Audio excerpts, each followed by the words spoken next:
नीले और आप देख रहे हैं ADR media Bihar. ADR media में आप सभी लोग का हार्दिक वंदन अभिनंदन स्वागत है। देखिए, नीतीश कुमार एक बार फिर से 10वीं बार बिहार की कमान संभालेंगे। इनका शपथ ग्रहण समारोह ऐतिहासिक और भव्य रहा। पटना के ऐतिहासिक गांधी मैदान में नीतीश कुमार ने शपथ लिया। इसके साथ साथ जनता दल यूनाइटेड कोटे से 9 और भारतीय जनता पार्टी के कोटे से 14, राष्ट्रीय लोक मोर्चा के कोटे से 1, हिंदुस्तानी अवाम मोर्चा के कोटे से 1 और लोक जनशक्ति पार्टी के कोटे से 2 मंत्री पद के लिए शपथ लिए।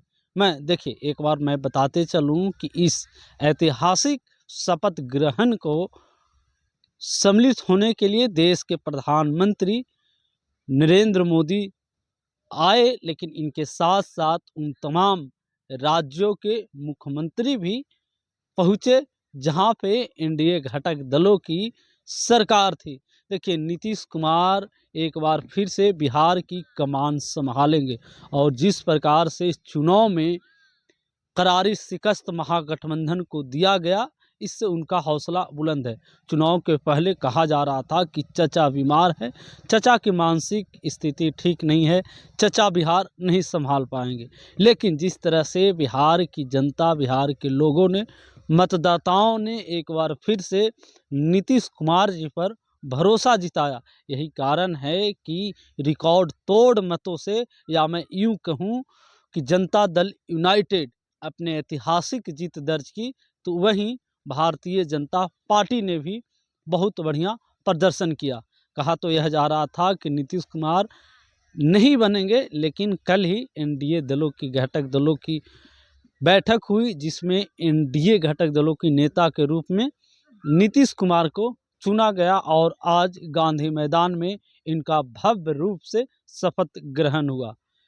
नए बिहार के शिल्पकार कहे जाते हैं नीतीश कुमार। एक चौंकाने वाली और सुखद खबर ये रही कि राष्ट्रीय लोक मोर्चा, यानी कि जिनका राष्ट्रीय अध्यक्ष उपेंद्र कुशवाहा है, उन्होंने अपनी पत्नी स्नेहलता कुशवाहा को सासाराम से चुनाव लड़ाए। स्नेहलता कुशवाहा जीतकर विधानसभा में पहुंचे, तो दूसरी ओर इनके पुत्र दीपक प्रकाश टी शर्ट और जीन्स में शपथ ग्रहण समारोह में पूछे, जहां मंत्री पद के रूप में इन्होंने शपथ ग्रहण लिया।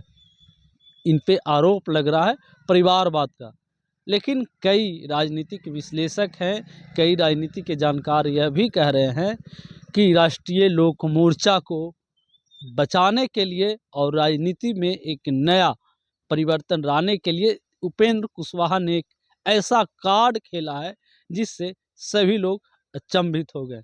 देखना होगा क्या असर दीपक प्रकाश को आने से और मंत्री पद लेने से राष्ट्रीय लोक मोर्चा क्या कुछ करेगी, ये तो भविष्य की गर्त की बात है। वहीं दूसरी ओर अगर हम लोक जनशक्ति पार्टी की बात करो, तो पिछले चुनाव में आप देखा होगा किस प्रकार से जनता दल यूनाइटेड और लोक जनशक्ति रामविलास चिराग पासवान के बीच में ठनी थी। 43 सीटों पर जनता दल यूनाइटेड सिमटी थी, लेकिन लोक जनशक्ति लोजपा की जो मोटो है, उनका स्लोगन है बिहार फर्स्ट, बिहारी फर्स्ट।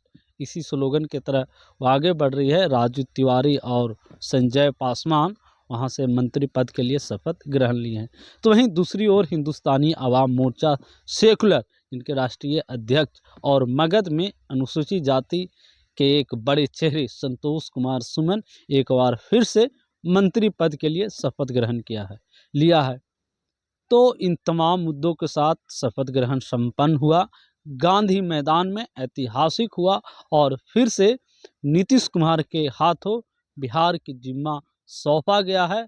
और कैसा रहेगा यह कार्यकाल, चुनौतियां भी कई हैं, और नीतीश कुमार पे तंज कसते हुए तेजस्वी यादव ने बधाई दी, हार्दिक बधाई दी। और उन्होंने कहा कि जो आपने चुनाव के समय आपने जो वादा किया था रोजगार देने का, उन वादों को पूरा करने के लिए तेजस्वी यादव ने फेसबुक और एक्स पे भी कमेंट किया।